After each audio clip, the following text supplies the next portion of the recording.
Gaaddisa caayaa ilmiidhaa beekumsa diinii islaamaa. Barnoota raagaan deeggaruun eebba kennuudhaaf nu yaama. Majlisa koo Daarul Uluum sadarkaan tantee olumaa. Saarii dagaagi bargaagi ol si haa fuudhu rabbummaan. Umrii dheertuudhaan siif hawwaa abbaa keenyaas sis walumaan. Umrii dheertuudhaan siif hawwaa abbaa keenyaas sis walumaan. Gaaddisa caayaa ilmiidhaa beekumsa diinii islaamaa. Barnoota raagaan deeggaruun eebba kennuudhaaf nu yaama. Majlisa koo Daarul Uluum sadarkaan tantee olumaa. Saarii dagaagi bargaagi ol si haa fuudhu rabbummaan.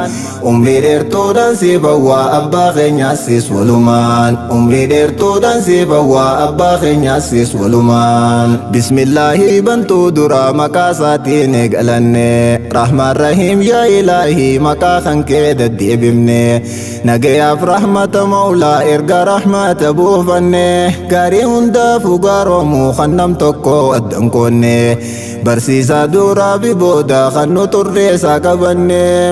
Ambaasaaddaara nageenya kan nu onnerra jaalanne. Imaana keenya guutamaa gaafa waa hunda caalchifne. Sandabnaan hanquudha taatii nus tanaaf asii argamne. Sandabnaan hanquudha taatii nus tanaaf asii argamne. Ahlan wa marhaban jennaa ulamaa'ii fayyoota biyyaa. Yaa warra shaamaa nu ta'e dukkana nuuf godhe guyyaa. Isiniin dachiin bareedde isinii dhaaltuun anbiyaa. Lafaa kaanee isin simannaa isin kanaatu nuuf faayaa. Isin qabaachuun bareennaa nuuf jiraadhaa sheekan biyyaa. Isiniin xiqqeenya oollee isin hawaasaaf wardiyyaa. Ammallee isin nuuf haadhiisuume rabbiin kan koo danda'an. Ammallee isin nuuf haadhiisuume rabbiin kan koo danda'an. Gaaddisa caayaa ilmiidhaa beekumsa diinii islaamaa. Barnoota raagaan deeggaruun eebba kennuudhaaf nu yaama.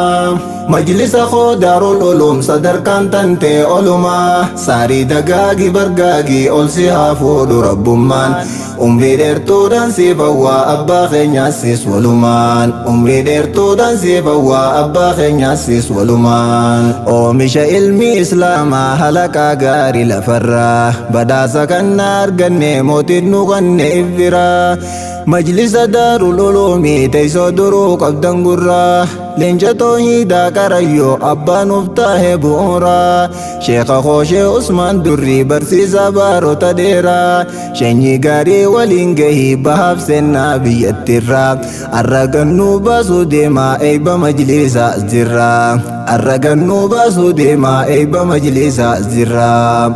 Ulamaa'ii hedduu qaree qubsiise daamee baafatee. Imaamman hedduu oomishee kaadima diin qubsiifatee. Sagalee daawaa godhuudhaan shirkirraa biyya oolfatee. Firqaa jalloodhaan wal qabee biyya guutuu barsiifatee. Leenca daawaan saaqamaa fi jechaanis biyya sossooftee. Bashaasha hikmaan dabarsuu waan rabbiinsaa barsiifatee. Goota gootummaa dhaalchisee onnee namaa hedduu guutee.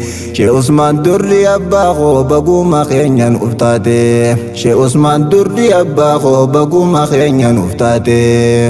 Gaaddisa caayaa ilmiidhaa beekumsa diinii islaamaa. Barnoota raagaan deeggaruun eebba kennuudhaaf nu yaama.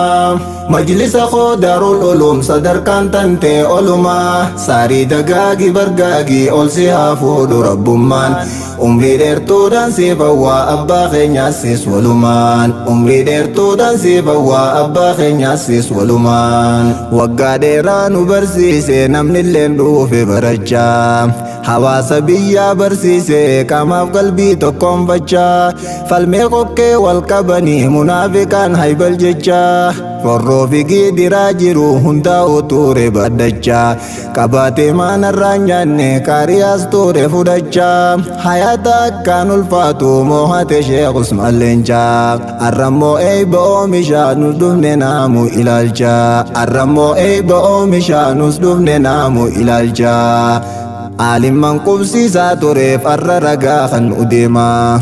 madda haraashitis qaba hawaasa baabaaf imaamaa qabsiisee gabbaasaa dhufee beekumsa diinii islaamaa barnoota raagaan deeggaruun eebba kennuudhaaf nu yaamaa majlisa koo daarul uluum sadarkaan tantee olumaa saarii dagaagii bargaagii ol si haa fuudhu rabbummaan umrii dheertuudhaan siif hawwaa abbaa keenyaas siis walumaan gaaddisa caayaa ilmiidhaa beekumsa diinii islaamaa barnoota raagaan deeggaruun eebba kennuudhaaf nu yaamaa majlisa koo daarul uluum sadarkaan tantee olumaa saarii dagaagii bargaagii ol si haa fuudhu rabbummaan umrii dheertuudhaan siif hawwaa abbaa keenyaas siis walumaan umrii dheertuudhaan siif hawwaa abbaa keenyaas siis walumaan